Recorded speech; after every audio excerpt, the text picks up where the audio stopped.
Bem-vindos, bem-vindas a mais um episódio do podcast Conversa Sustentável, desvendando o S do ESG. Eu sou a Vivian Blaso, co-idealizadora do Cidades Afetivas, sócia fundadora na Conversa Sustentável, professora, pesquisadora e artista. Hoje eu estou com Rafael Morales, especialista em ESG, professor e consultor na Conversa Sustentável. Rafa, vem para a conversa. O tema que vai nortear o nosso episódio de hoje é Trabalho e Saúde Mental, parte 2. Por que parte 2? Porque a gente já fez um episódio tratando desse tema. O primeiro episódio, do Desvendando o S do ESG, falou sobre a relação entre saúde mental e trabalho, onde observamos sobre a ótica do autor Byung-Chul Han os transtornos mentais relacionados ao trabalhar contemporâneo, como ansiedade, depressão e cansaço. E não se passou muito tempo, e agora, 29 de novembro de 2023, o Ministério da Saúde incluiu patologias na lista de doenças relacionadas ao trabalho por causarem danos à integridade física ou mental do trabalhador. Faz parte o burnout, transtornos relacionados ao uso excessivo de álcool, drogas e café, né? A Covid-19 com seus distúrbios musculares, além de alguns tipos de câncer. Rafa, como podemos diagnosticar esse fenômeno nas empresas e na sociedade? Vivian, até essa própria portaria do Ministério da Saúde lista, acho que são mais de 160 novas patologias relacionadas ao trabalho. Isso mostra e deixa cada vez mais evidente um sintoma que a gente vem sentindo, a gente vem percebendo, né, quando a gente conversa com as pessoas, né, ninguém está satisfeito com o trabalho, está todo mundo sempre estressado, com muito trabalho, sempre, né, é muito frequente a gente ouvir das pessoas elas reclamarem em relação ao excesso de trabalho. Isso, né, o excesso de trabalho não é um fenômeno novo, né, desde a Revolução Industrial. As jornadas de trabalho são muito intensas e muito longas. Mas o que a gente está vendo agora, no final do século XX, o começo do século XXI, e principalmente depois da pandemia, é o cansaço mental, né? Que também está relacionado ao cansaço físico, mas relacionado a condições inseguras e desgastantes, metas inatingíveis, excesso de trabalho, como a gente falou. A tecnologia também ajuda muito, entra nessa questão também, porque ela transforma muito a forma como a gente trabalha, né, e de como que ele se realiza, né? No século XX, no século XX mesmo, não no século XIX, depois da Revolução Industrial, a ideia de trabalho era muito relacionada a uma lógica disciplinar, onde era preciso, né, cada vez mais ter disciplina no trabalho e ter um controle, um rigor sobre as suas atividades para que você as realizasse de uma maneira satisfatória. Hoje a gente vê, e o sintoma disso são os transtornos mentais relacionados ao trabalho, é um modelo psicológico de trabalhar, onde não há mais um controle dos corpos, mas sim um controle das mentes, né? As pessoas cobram elas mesmas, né? Não há uma relação onde o trabalho sucessivamente, constantemente cobra o indivíduo. Hoje, então, o que a gente observa é que a forma de se trabalhar ela está cada vez mais relacionada aos aspectos psicológicos, de cobrança que o indivíduo tem em relação a ele mesmo, e isso é expresso nas doenças patológicas, como o burnout, como a ansiedade, o cansaço, o consumo de álcool e drogas excessivos, né? Então, esse é um fenômeno que a gente observa na sociedade, que a gente enxerga no nosso dia a dia. Cada vez mais as empresas também se preocupam com isso e vão ter que se preocupar cada vez mais. Rafa, e aí não é brincadeira não, né? Porque como é que você passa, né, a ter uma dinâmica de trabalho com tanta tecnologia e com todas essas outras questões que estão relacionadas à saúde mental, né? O que a gente pode fazer para enfrentar esse assunto, Rafa? Olha, Vivian, eu acho que assim é super importante estabelecer limites, né? Por mais difícil que isso seja, até pela desregulação trabalhista, hoje as leis trabalhistas, a gente tem um grau elevado da população economicamente ativa que presta serviço ou não tem uma relação baseada na CLT, que dá ali um conjunto de garantias, mesmo que mínimas, mas são garantias. Essa desregulação da economia tem trazido também, e também junto da tecnologia, essas consequências. Eu acho que a informação é sempre importante, sabe? Conhecer muito bem o que está sendo oferecido, o que está sendo colocado como proposta de trabalho, e entender esses limites, né? E saber que um ambiente tóxico, um ambiente onde você sabe que a carga de trabalho é excessiva, que ela é muito maior do que você pode dar conta, que você tem que trabalhar muitas horas por dia para poder dar conta, realmente. Então, é preciso reavaliar. O mercado cada vez exige mais trabalho, isso também não dá para a gente fugir disso. Mas é tentar pensar, sabe, o trabalho fora dessa sociedade do desempenho, fora dessa sociedade, sabe, do cansaço. Eu fiquei rindo aqui, mas é triste que eu vou dizer. Tem um meme, né? Fala assim: essa reunião poderia ter sido um e-mail. Exatamente. Meu Deus do céu, quantas coisas, né? Assim, às vezes a tecnologia também pode ajudar nessa otimização de tempo, né? E não sei, dependendo do ambiente onde a gente frequenta, né?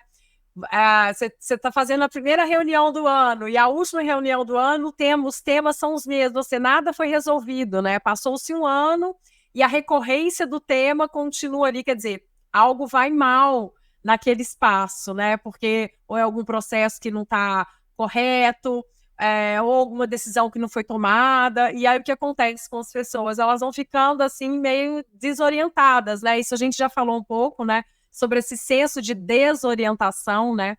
E eu acho que tem a ver com esse fenômeno também do excesso de informações que a gente está acometido, que a gente está exposto hoje, e acaba que dá mesmo essa questão cognitiva de como é que eu vou ter as melhores informações para tomada de decisões se eu estou o tempo inteiro nesse estado de alerta, nesse estado de cansaço, né?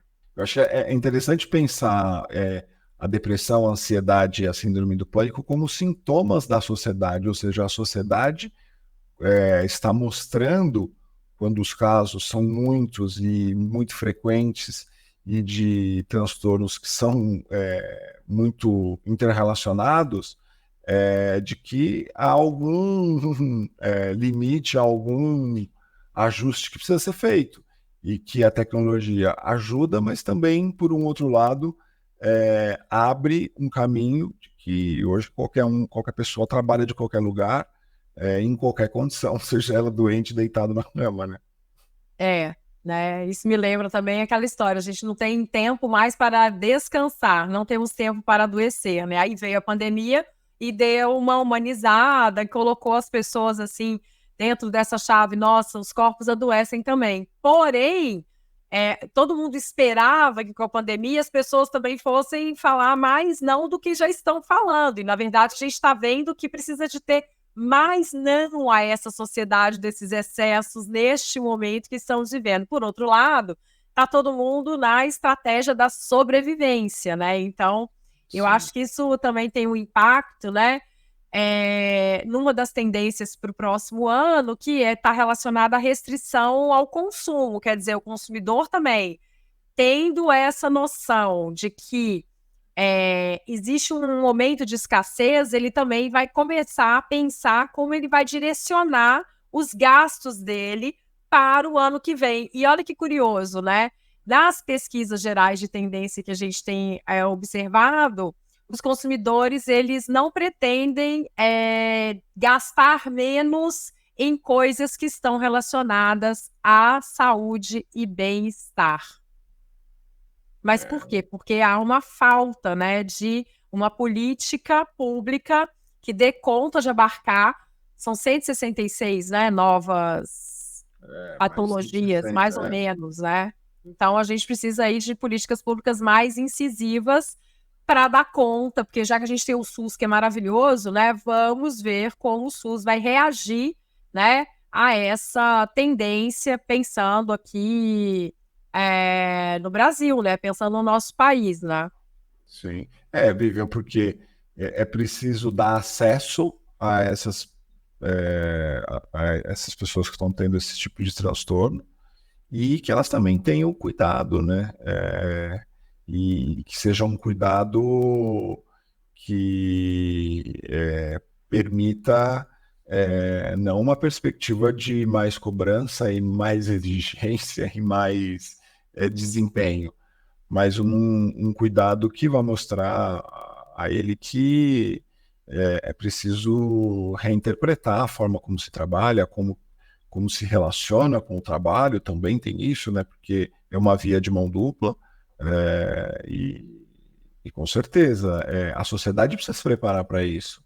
A sociedade precisa se preparar para esse modelo mais inclusivo, sem dúvida. É isso aí. Isso me fez lembrar do livrinho lá do Edgar Morin, A Ética, né? O método 6. Ele vai falar Sim. da ética, cuidar de si, cuidar do outro, da autoética, da socioética, né? Como é que a gente trabalha essa relação, né, do indivíduo, espécie, sociedade dentro dessa perspectiva, né, do que é estar nessa sociedade hoje, que nós estamos aí atravessando muitos desafios ao mesmo tempo, não é mesmo, Rafa? Sim, sim, com certeza. E é preciso pensar essa sociedade, né? Porque se a gente não pensar a sociedade e pensar o que a gente tem vivido e vem vivendo, é, o, a tendência é que a gente continue só repetindo e reproduzindo tudo isso. Então, repensar essa ética, que é o que propõe o Edgar Morin, rediscutir quais são os nossos valores, quais são as nossas bases, né? Se nós vivemos um modelo de cultura que permita acesso ao cuidado, que é uma coisa tão simples, né? A gente discutiu umas semanas atrás com um cliente a questão do envelhecimento, e como a sociedade tem que se preparar para isso, como ela precisa de políticas públicas, de normas, de ações, de dinheiro, de vontade, porque o envelhecimento da sociedade brasileira é um fato, e a sociedade brasileira, como um fato, também não sabe lidar com uma sociedade idosa. Isso não está inserido dentro da nossa dinâmica. Então, é importante a gente se recolocar essas questões para que a gente possa proporcionar às sociedades futuras, né, às futuras gerações, um modelo de sociedade mais inclusivo, mais afetivo, né? É isso que a gente espera, porque afinal de contas, né, eu que sou professora de marketing também, eu vejo os projetos dos alunos, passei o semestre com muitas turmas, ninguém pensando em produtos ou serviços para atender 40 mais. Não estou falando nem 50, nem 60, 40 mesmo. Então, assim, é sempre aquele mindset de preparar produtos para os jovens, para os jovens, para os jovens, né? Ninguém está pensando que estamos envelhecendo. E quem é que está pensando hoje, né, nessa sociedade, nesse envelhecimento? Então, eu acho que há também uma dissonância cognitiva da história do envelhecer, né, na nossa sociedade. Infelizmente, existem muitos movimentos, né, o pessoal do movimento 60 mais, movimento prateado, mas eu acho que precisa ainda muito, assim, né, porque o envelhecer também é um tabu, né? E aí, aquela história, é um tabu por quê? Porque custa também aos cofres públicos o envelhecimento da população. Então, como é que podemos aí, juntos, né, pensar numa saída coletiva? Por isso, temos aí os Cidades Afetivas, para a gente repensar tudo isso com uma perspectiva sistêmica e inclusiva. Rafa, muito obrigado pelas suas considerações. Nós, da Conversa Sustentável, temos como causa Cidades Afetivas, um observatório de práticas sustentáveis e regenerativas. Nosso propósito é inspirar pessoas, organizações a redesenharem suas comunidades de forma colaborativa, tornando-as mais generosas e regenerativas. O fato de sermos interdependentes, seres humanos e natureza, é fundamental que cuidemos das nossas comunidades, organizações e cidades para regenerar os sistemas socioecológicos, tanto em escala local quanto global. O nosso podcast Conversa Sustentável acontece semanalmente às segundas-feiras, às 9 horas da manhã, e você pode ouvi-lo nas plataformas do YouTube Music e do Spotify. E se você gostou desse episódio, compartilhe nas suas redes. E não deixe de dar o joinha e colocar as estrelinhas no Spotify. Até o próximo episódio. Obrigada! Até logo!